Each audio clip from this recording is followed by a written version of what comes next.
setiap bagian dengan konteksnya. Yang pertama, kebangkitan Kristus, 15 ayat 1 sampai 11. Yang kedua, kebangkitan kita, ayat 15, pasal 15 ayat 12 sampai 34. Dan yang ketiga, kebangkitan tubuh, pasal 15 ayat 35 sampai 58. Saya mencoba untuk menjelaskan secara garis besar masing-masing bagian yang ada di dalam pertama Korintus pasal 15 ini. Yang pertama, Bapak Ibu sekalian, kebangkitan Kristus pasal 15 ayat 1 sampai dengan ayat 11. Kita tahu Bapak Ibu, sebagian besar kisah yang tertera dalam Alkitab adalah kisah pengalaman seseorang atau sekelompok orang bersama Tuhan Yesus. Jika dituturkan ulang, tidak bisa menjadi, saya ulangi, jika dituturkan ulang, betapa tidak bisa menjadi bukti iman mereka. Akan tetapi, fakta menunjukkan bahwa seiring berjalannya waktu,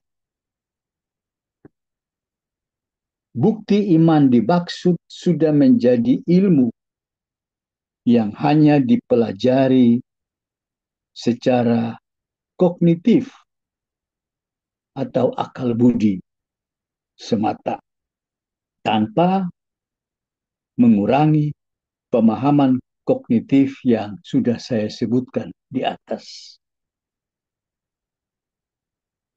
Nah, karena itu Bapak Ibu Saudara-saudara, Rasul Paulus dan rasul-rasul lainnya mengalami, saya ulangi, mengalami dalam tanda kutip, perjumpaan dengan Kristus yang dibangkitkan dari antara orang mati. Pasal 15 ayat 5 sampai dengan 9. Setelah menceritakan kesaksian iman tersebut, Paulus kemudian berkata,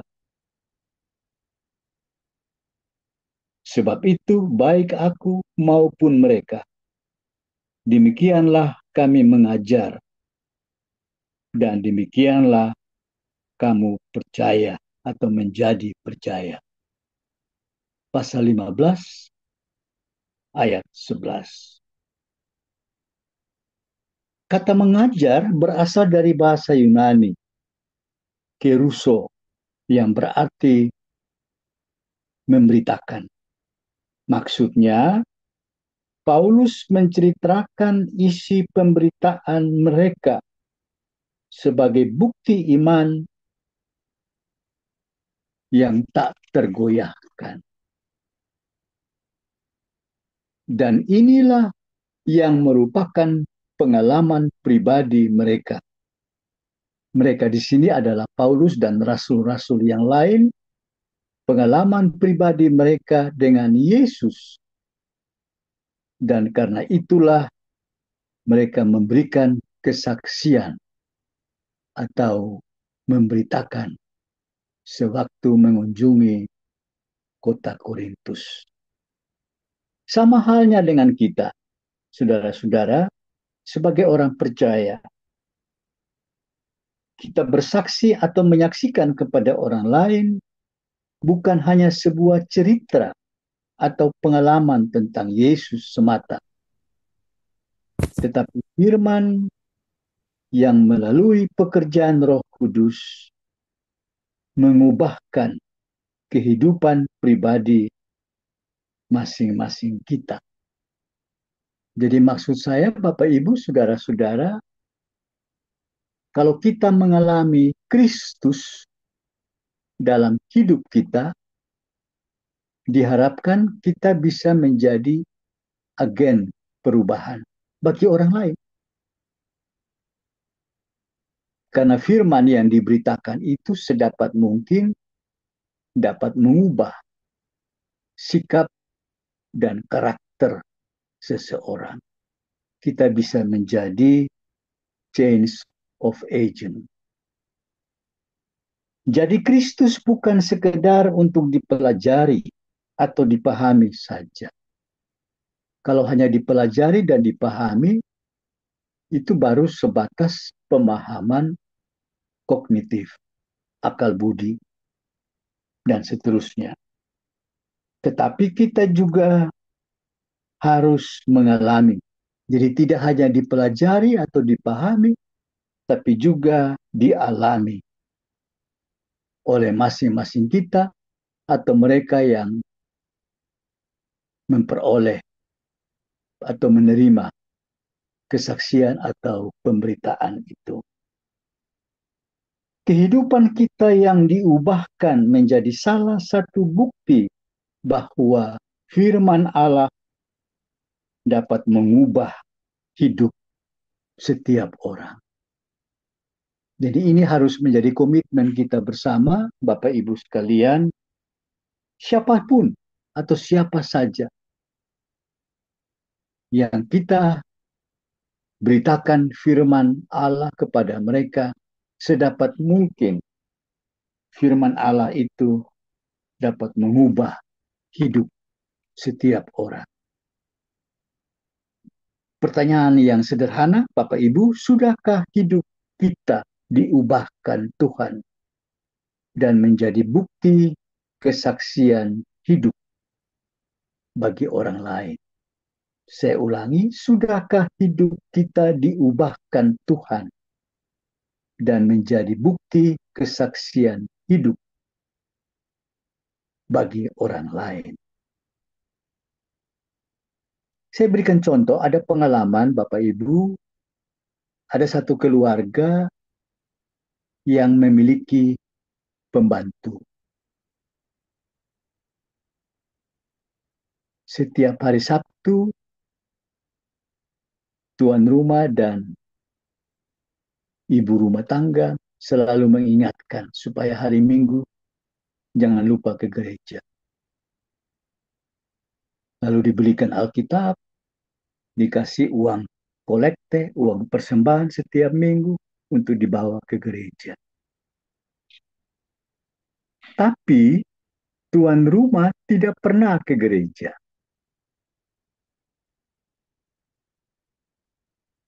Bagaimana pembantu ini bisa ke gereja? Bagaimana dia bisa meneladani tuan rumah dan ibu rumah tangga yang menyuruh ke gereja, tapi diri mereka sendiri tidak bisa menjadi teladan, menjadi contoh bagi orang lain, bagi si pembantu itu. Itu yang saya maksudkan ya, Bapak Ibu, saudara-saudara. Jadi kita baru bisa bersaksi kepada orang lain kalau kita sendiri sudah memperlihatkan bahwa apa yang dituntut Tuhan sudah terpenuhi atau sudah kita lakukan dalam hidup ini. Sekarang kita masuk bagian yang kedua, kebangkitan kita. Pasal 15 ayat 12 sampai 34. Yang saya mau katakan di sini, tidak semua anggota jemaat di Korintus menentang atau menolak fakta kebangkitan Kristus. Tidak semua anggota jemaat di Korintus. Kecuali ada beberapa di antara mereka yang mengatakan bahwa tidak ada kebangkitan orang mati. Bagi Paulus, Bapak Ibu, konsekuensi logis atas kepercayaan mereka yang keliru itu berarti Kristus juga tidak dibangkitkan. Dan jika demikian adanya, maka Injil, Evangelion atau kabar gembira menjadi tidak berarti dan sia-sia keimanan kita. Persoalan yang kita telaah pada bagian ini adalah persoalan hidup dan persoalan mati yang kekal. Kita semua punya masa lalu dengan dosa. Dan jika Kristus tidak bangkit, kita akan tetap berdosa. Atau kita akan tetap berada dalam dosa dan hidup kita sudah pasti berakhir dengan kebinasaan. Dan itu dikatakan Paulus, kalau kita baca teks pasal 15 ayat 32, jika orang mati tidak dibangkitkan, maka marilah kita makan dan minum, sebab besok kita akan mati. Kenapa demikian, Bapak Ibu? Karena memang tidak ada kebangkitan Kristus. Allah tidak pernah membangkitkan Kristus. Dan kalau itu yang terjadi, itu yang Paulus katakan. Jika orang mati tidak dibangkitkan, maka marilah kita makan dan minum, sebab besok kita akan mati. Ayat 32. Dengan perkataan lain, hiduplah untuk dirimu sendiri dan untuk kesenangan dunia yang sementara atau yang nisbi ini. Faktanya, Paulus memilih mematikan keakuannya, memberi diri, memberi waktu, bahkan rela menanggung penganiayaan karena mengimani kebangkitan Kristus. Jadi ada yang tidak percaya kebangkitan orang mati, tapi ternyata Paulus memilih mematikan keakuannya, keegoannya, memberi diri, memberi waktu, bahkan rela menanggung penganiayaan apapun karena mengimani kebangkitan Kristus sekaligus kebangkitan orang mati. Nah, saudara-saudara, bagaimana tanggapan kita terhadap kebangkitannya akan menentukan kita dalam menjalani kehidupan ini. Saya ulangi, bagaimana tanggapan kita terhadap kebangkitannya akan menentukan kita dalam menjalani kehidupan ini dengan benar. Jangan hanya katakan percaya, tapi periksalah gaya hidup kita. Nilai apa yang mengendalikan hidup kita? Jangan sampai prakteknya adalah kesenangan pribadi.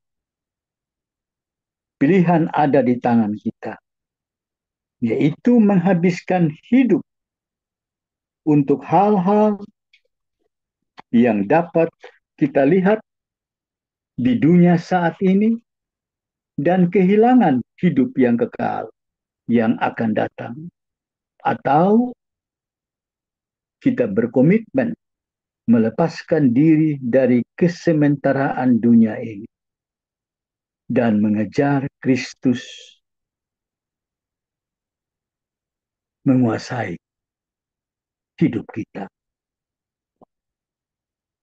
Seperti ada seorang penulis bertutur, hati-hati jangan anggap serius terhadap sesuatu yang tidak begitu penting, lalu meremehkan kebenaran yang paling penting. Dan sebagai orang yang mempercayai kebangkitan Kristus, sudahkah gaya hidup kita sesuai dengan iman kita? Jadi percaya kepada Kristus harus berdampak pada lifestyle, gaya hidup kita sebagai orang beriman. Itu yang mesti menjadi catatan kita bersama. Yang berikut catatan teks yang ketiga, kebangkitan tubuh. Pasal 15 ayat 35 sampai 58. Bapak Ibu Saudara-saudara, pertanyaan tentang kehidupan setelah kematian adalah sesuatu yang menarik dan menjadi misteri bagi kebanyakan orang. Apa yang akan terjadi pada diri manusia setelah kematian itu mendorong keingintahuan sebagian besar dari kita. Jadi saya ulangi, Bapak Ibu, Saudara-saudara, kebanyakan orang ingin tahu bahwa setelah kematian itu apa yang terjadi pada diri kita. Dan itu masih menjadi misteri. Apa yang akan terjadi pada diri kita, manusia, setelah kematian itu mendorong kita untuk ingin tahu sebagian besar, ingin tahu tentang apa yang ada di balik kematian itu. Jawaban akan hal tersebut sedikit banyak akan mempengaruhi bagaimana seseorang menjalani hidup di dunia ini. Bayangkan, Bapak Ibu, jika kita tidak ada sesuatu yang terjadi, saya ulangi, jika tidak ada sesuatu yang terjadi setelah kematian, tentu banyak orang akan menjalani hidup sesuka hatinya, sesuka dirinya selama di dunia.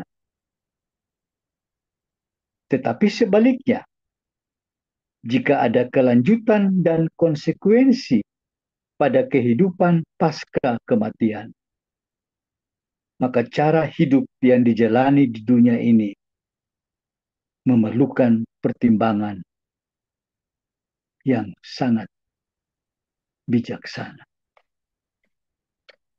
Paulus menjelaskan dan menegaskan apa yang akan terjadi setelah kematian manusia.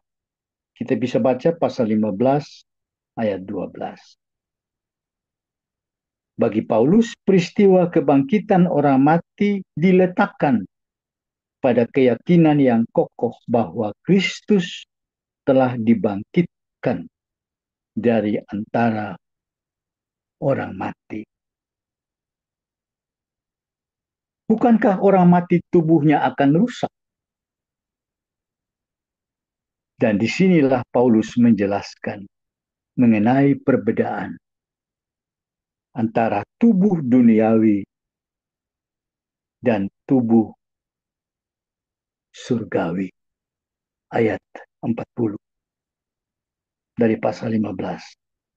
Tubuh yang dipakai manusia selama hidup di dunia akan berbeda dengan tubuh yang akan dikenakan pada waktu kebangkitan. Tubuh duniawi dapat binasa, namun tubuh surgawi tidak binasa. Itu yang Paulus katakan dalam ayat 42. Lalu Paulus katakan lagi, tubuh duniawi penuh kehinaan dan kelemahan. Namun tubuh surgawi penuh kemuliaan dan kekuatan. Ayat 43. Itu semua terjadi karena Kristus sebagai gambaran Adam kedua menjadi kekuatan yang menghidupkan setiap manusia. Ayat 45. Jadi saya ulangi, itu semua terjadi karena Kristus sebagai gambaran Adam kedua menjadi kekuatan yang menghidupkan setiap manusia. Paulus menyebut Yesus sebagai Adam terakhir karena dialah yang mengakhiri kutukan kematian yang diakibatkan oleh dosa Adam yang pertama. Mereka yang beriman kepada Kristus sekarang memiliki tubuh manusiawi seperti Adam yang pertama. Tetapi mereka akan memiliki tubuh rohani atau tubuh surgawi setelah mereka dibangkitkan dari kematian. Pengharapan akan kebangkitan orang mati dan tubuh surgawi mestinya berdampak pada cara kita menjalani hidup di dunia ini. Maksudnya, menjalani hidup dengan memiliki pengharapan akan membuat kita memiliki pemulihan pada waktu kebangkitan nanti. Dan kehidupan di dunia ini adalah kehidupan menabur dalam kekekalan. Karena itu jangan fokus pada urusan-urusan duniawi, melainkan juga memikirkan dampak-dampak dari kehidupan yang kekal itu. Baik, kita masuk catatan aplikasi. Saya punya catatan aplikasi hanya satu poin aja, Bapak Ibu sekalian, yaitu pada ayat-ayat terakhir yang Paulus katakan dari pasal 15 pertama Korintus ayat 57 dan ayat 58. Itu catatan aplikasi yang saya ingin garis bawahi apa yang Paulus katakan di sana. Jadi Bapak Ibu saudara-saudara, sadar atau tidak, kebangkitan Kristus itu adalah jantung kehidupan dan iman kita sebagai orang beriman, sebagai orang percaya. Karena itu apa yang saya mau katakan, saya cukup menggarisbawahi ayat 57 sampai dengan 58. Bisa ada yang membaca, itu catatan aplikasi saya. Saya menggarisbawahi apa yang Paulus katakan dalam ayat 57 sampai 58 pertama Korintus pasal 15. Silakan Bapak Ibu. Ada yang siap baca?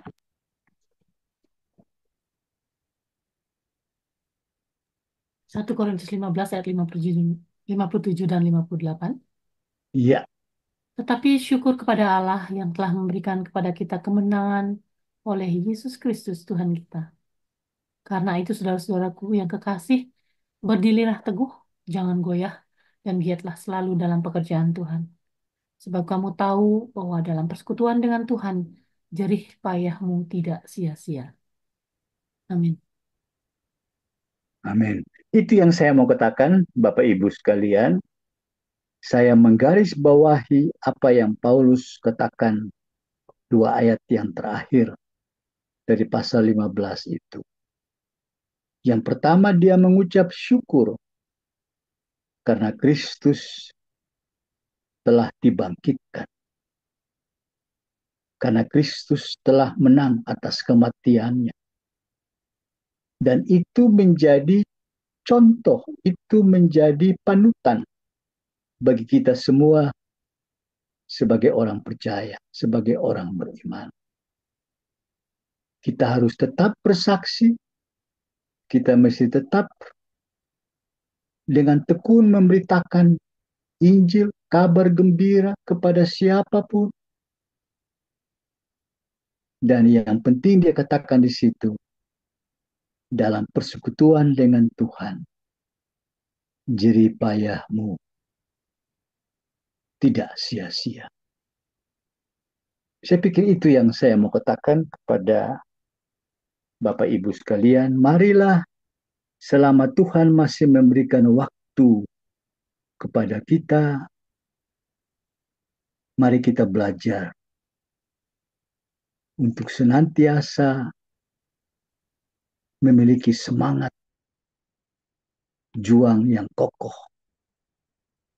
Karena Kristus telah dibangkitkan Allah dan ia akan datang pada saat yang ditentukan Bapanya di sorga.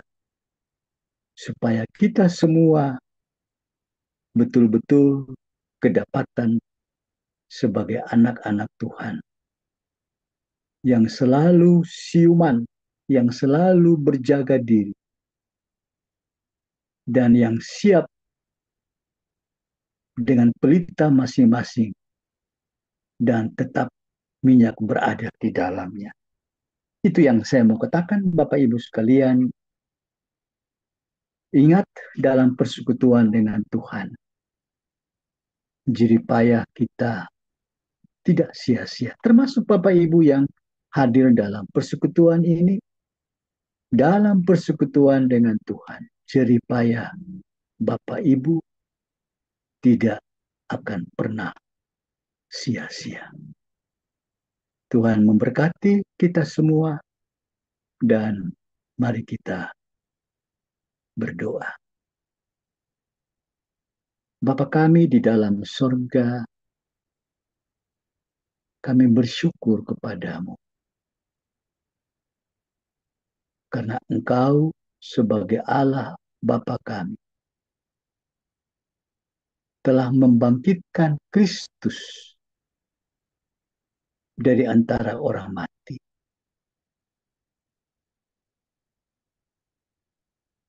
Dan dengan demikian, pada satu saat, mereka yang sudah mati duluan dan yang belum mati juga akan dibangkitkan oleh Kristus. Agar kami semua diperkenankan Allah